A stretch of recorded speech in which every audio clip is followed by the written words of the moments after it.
Norintiesiems įsigyti specialybę ir kartu gauti darbo patirties, Marijampolės profesinio rengimo centras siūlo pasirinkti pameistrystę. Šiuo atveju pameistrys gali nušauti 2 zuikius, kartu ir mokosi ir gauna atlyginimą. Marijampolės darbdavių atstovai gerai vertina pameistrystės programą. Marijampolėje pagreitį įgauna pameistrystė. Tai greičiausias būdas užsitikrinti darbo vietą, įgyti kvalifikaciją ar persikvalifikuoti ir pradėti dirbti pagal norimą specialybę. Toks mokymasis grįstas glaudžiu profesinio mokymo įstaigos ir darbdavio bendradarbiavimu yra ypač naudinga žmonėms, norintiems įgyti konkrečiai darbo vietai reikalingą kvalifikaciją. Projekto esmė skatinti įmonės priimti pameistrius, kurie ilgalaikį perspektyvų taptų įmonių darbuotojas.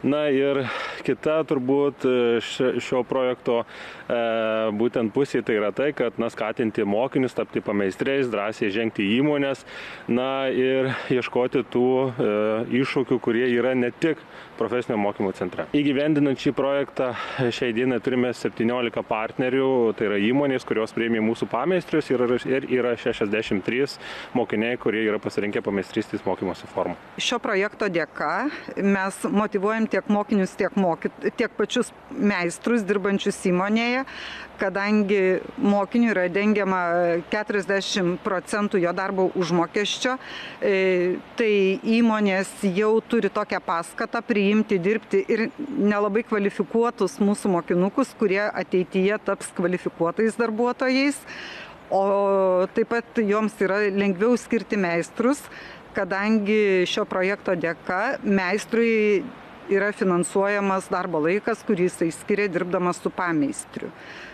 Tai mūsų projekte meistras skiria 50% visų pameistrio dirbamų valandų ir už tai jis gauna atlygį. Mokinys tikrai susipažįsta su realia darbo vieta ir įvertina savo galimybės dirbti šioje srityje.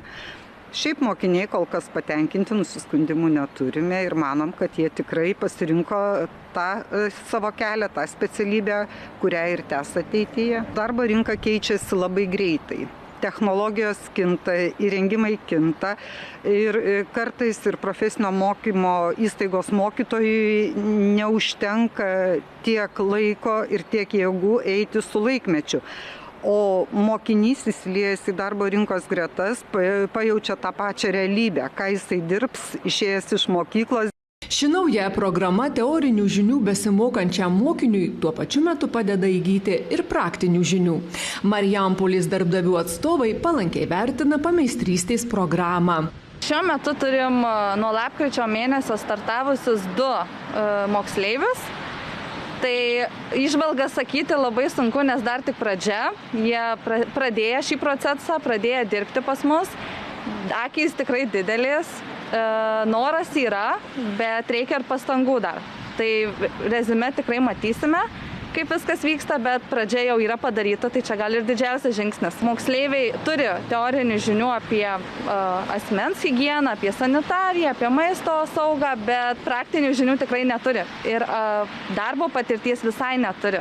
Tai susipažinti su darbo rinka, su darbo specifika, tai jiem iššūkis nemažas. Nauda yra ta, kad profesinio rengimo centras suteikia teorinių žinių, o mes galime suteikti praktinių žinių jaunimui, integruoti juos į darbo rinką, tiksliau palaipsniui pripratinti žingsnelis po žingsnelio ateiti į mūsų įmonę, pažinti mūsų įmonės specifiką, suprasti, kaip įmonė dirba, kokie yra keliami reikalavimai.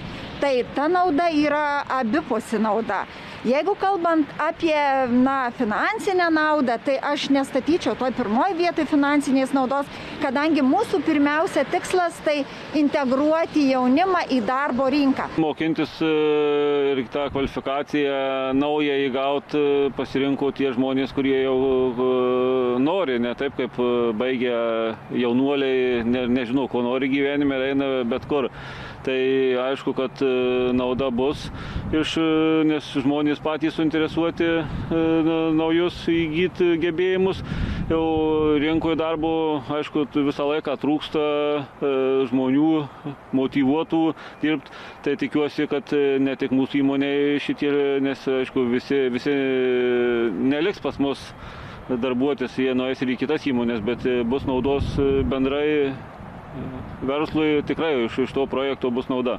9 pameistriai, kurie šitą kursą šių metų ir bent pakol kas tai ne tai, kad nusiskundimų, jokių kažkokių pastabų, kad nesuprato, dėl ko čia tas viskas vyksta, ką jie čia darys. Lyg tai tikrai žmonės, sakau, kaip orientuoti. Nauda dvipusė praktiškai, nes iš mūsų darbų, iš mūsų kaip čia mokymo vadovų, jie sužino tas praktinės, tai vadovai dažnai sužino kažką teoriškai naujo arba jau pamiršto iš mokinių. Mokiniai teorijos žinių atnaujina.